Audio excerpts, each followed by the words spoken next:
Hi guys, just wanted to show you this nice little tool that we've created here. This is the 4 Agreements by Don Miguel Ruiz. And so I thought it would be helpful to have a wheel of balance so we could take a look at these 4 components in a person's life. As you can see, I've categorized the 4 agreements.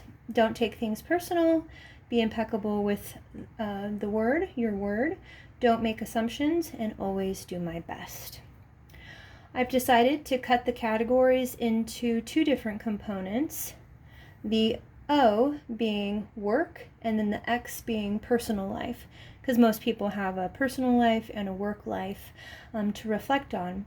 So I thought this would be a great way to just see how we can be better, we can grow. I've got this wonderful client here, Melissa, and she's just going to take me through her life, her personal life, and her work life in regards to these 4 agreements.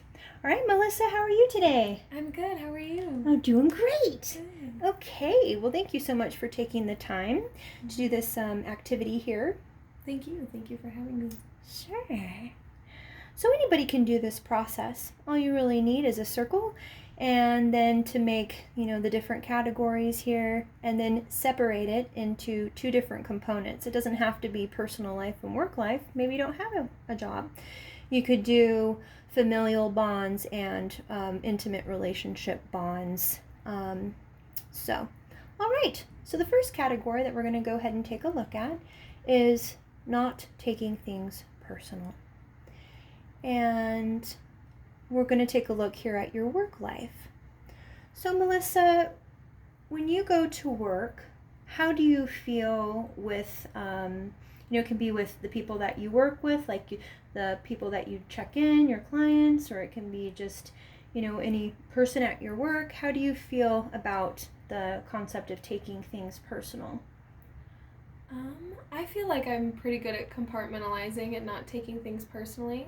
I think it's always hard to understand other people and where they're coming from, especially customers, if you don't know them very well, or what their day has been like or what they're going through. But I think that the important thing is not to take on those emotions and just kind of separate yourself and be the observer and, to try to face everything with a smile and with kindness. I love that. That was so eloquent and beautiful. And the way that the wheels work is that the middle is being, 0. The very edge here is being completely full. So if you were to rate the way that you feel in terms of taking things personally at work on a scale from 0 to 10, where would you say you're at with that? It sounds like you're pretty confident in that category. Yeah, I am pretty confident. I mean, I'm human. I think that there are days maybe where I might be having, a day and it might not be going the way that I had expected or planned. And so I think the best thing for me is just being careful not to amplify what I'm already feeling based on the way someone else acts.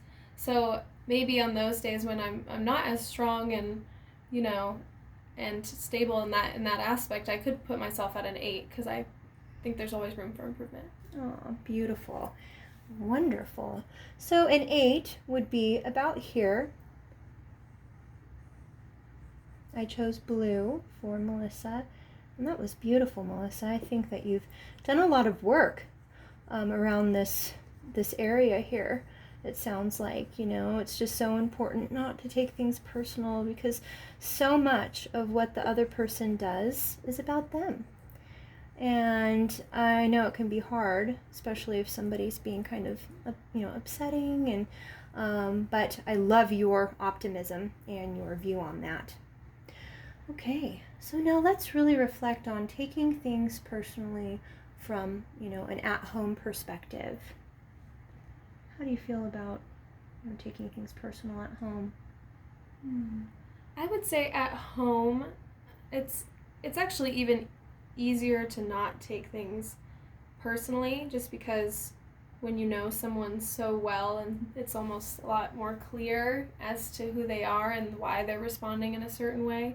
Mm-hmm. So I would say for personal life, I would give myself a 10. Beautiful. Wow, that's incredible. Yeah, because your personal life, you understand them, and you give, you're patient, right? Mm-hmm. And forgiving and loving. And it sounds like your personal life is surrounded by people who are really integral, because sometimes it can be different. Mm-hmm. There's different situations that are trying and troubling, and people can get triggered, and it can feel like, oh, that's mine, especially with like a sibling or a parent. Mm-hmm. So I love that.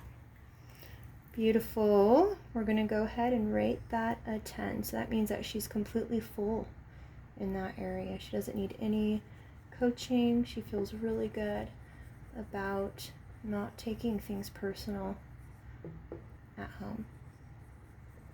Okay, fantastic. All right, Melissa.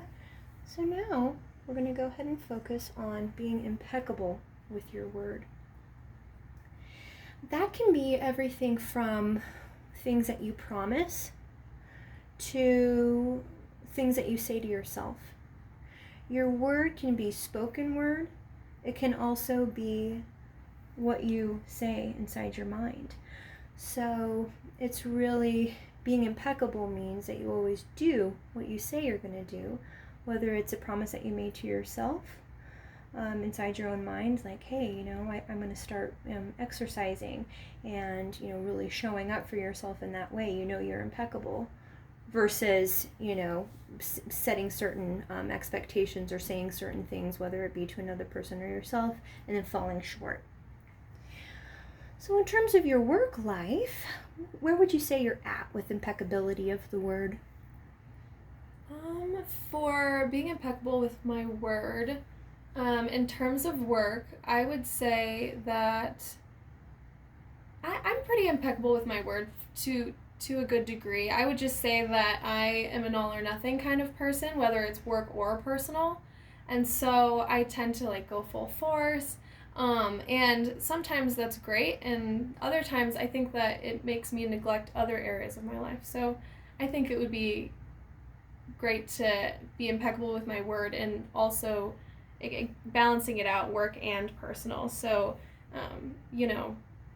doing those things for myself in personal life, and also showing up for work, but, finding a good balance. So I would give myself maybe a 6.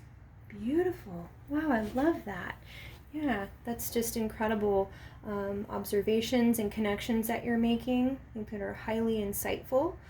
And yeah, that's so true, is that, sometimes, especially if you have a tendency to be very responsible, it's easy to overpromise. And with a heart full of gold and pure intentions that wants to make people proud, sometimes that can be hard to live up to your own expectations. As much as the heart is yearning for that, sometimes the body is saying no. So I love that. Mm-hmm. We'll give her a nice, beautiful 6, and her honesty is fantastic, Melissa. Thank you. Now, what about things that you say, the follow through, thoughts, around home life? Home life, I feel I've worked really hard to do a lot better. Kind of what I said before, it's all or nothing a lot of times, but I feel like I've really learned to listen to myself and have really, really positive thoughts, and to, be impeccable with my word with, working out, eating healthier, but I'm also being impeccable with my word by listening to myself too, ironically. Not just what I say to myself, but listening to myself. So promising myself that I will take time to rest and take time to exercise and all those things. So I would give a 7 for personal life. Beautiful. Wonderful. Yeah, I think especially with a person that has such great integrity, such as yourself, because it doesn't sound like there's an integrity issue. Many times if there is an integrity issue, some deceit can kind of pop up here, but it sounds like you do a lot of work around that. So I think it would go the reverse of maybe giving too much. So, did you say a 7? Yeah. Beautiful. Wonderful. really important to really honor yourself by doing, being impeccable with your word. Because that builds self-esteem too. Mm-hmm. All right, my dear. Wonderful. Okay, so now we're moving to the very important category here, to not make assumptions. So when it comes to your work life, whether it be an upset client, an upset person, or some strange energy that you're feeling, where would you feel with making an assumption about whatever it may be at work?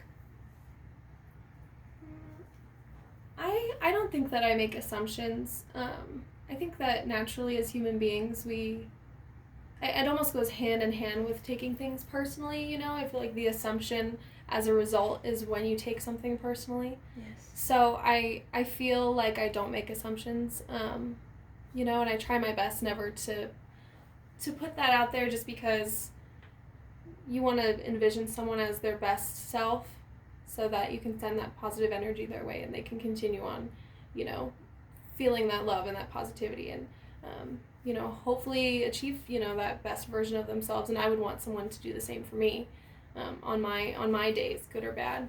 So I would give myself a 9 because I'm human. Right. Not going to give it 10 every time. It's like 10 out of 10. Always room for improvement. Yeah. And of course I chose a very, very fit, spiritually fit person for this demonstration. That's great.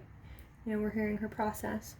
And this is so important, as she said, that many times we don't know what the other person's going through. So making that assumption can be really damaging. Even if it feels negative, who are we to label it? It's not ours. So when it's coming toward us and we say, oh, that's negative, even if it feels negative, it could be sadness. It could be worry. It could be sickness. It could be hunger, it could be restlessness. So I love that you say that you choose to see the best and brightest in each person always, and you'd hope that they do that for you too. That's respect right there. I love it. Okay, now at home, making assumptions maybe about, let's say that little fight ensues and somebody is very, very short with you and puts your needs way beneath theirs. How does that feel? Do you ever make assumptions about that? So for personal, I will say I have made assumptions. And I think that oftentimes, especially with family and people that you're close to or you've known your whole life, and then you see patterns in the way that they do things, and you kind of expect them to continue in these patterns. And so you assume that. You make this assumption that, and like I said, you want to envision them as their best selves. But with family, I think it's a little bit harder just because maybe you want it even more, even more badly, for them to change and for them to do that. But you also are used to this pattern. And so I would say that I have some work to do in personal life with not making assumptions. So I'm going to give myself a 5 or a 6, I guess. 5.5. 5.5. Okay, that was, yep. It is harder with family. It really is, because you've seen them over a long period of time. So when a negative pattern kind of ensues and you've seen it unravel year after year, time and time again, it makes it harder to not make that assumption. Especially with a highly intuitive person that kind of already feels stuff happening before it really does. So, okay, definitely a great area we can coach around at another point in time. Okay, now moving into an area that I do not think you're going to need any coaching on. Maybe, too, this is doing too much. That's what I was going to say. I think that it's one thing to look at this circle and be like, oh, like that section's full, but maybe it's too full for always do my best in that regard. If we filled it up all the way, maybe I'm doing too much or expecting too much of myself, like you said. And I will say that is something that I do struggle with. I expect a lot from myself, and I can really put the pressure that no one else really needs to put, because it's there. So I would say that I always do my best. I try, very hard to show up for other people and for myself. But I think that a lot of times I do too much. Yeah, absolutely. I really hear that.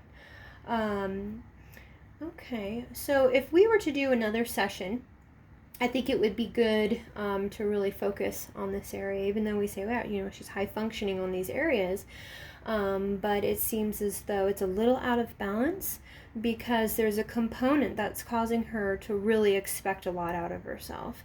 And maybe it would be good to reflect on that and ways to how to mitigate that to help her to take time away and really be okay with saying no. I'm not going to do that, actually. I'm going to just rest and can I get some help? So where would you say when it comes to work with doing your best, would you like me to go ahead and fill in the whole component though there, or do you want me to do, where would you say you're at there? I would give myself about, well, I would say an 8. For work, yeah, I think an 8. An 8? Yeah. Okay, great. And then maybe we can have another time to talk about self-imposed pressure, sense of responsibility, and work-life balance. That would be wonderful. Yes, because we all could use more balance. Okay, fantastic.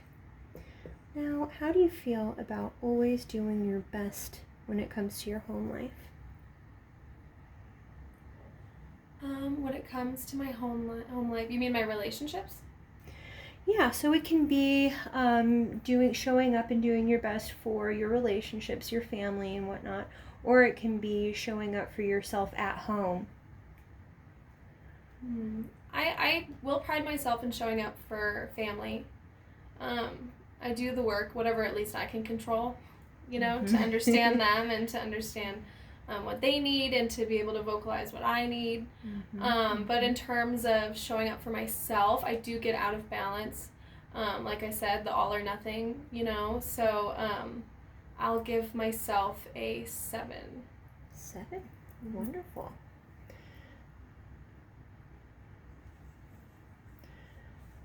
Yeah, I really feel like there's this energetics occurring here where you really put others' needs above your own.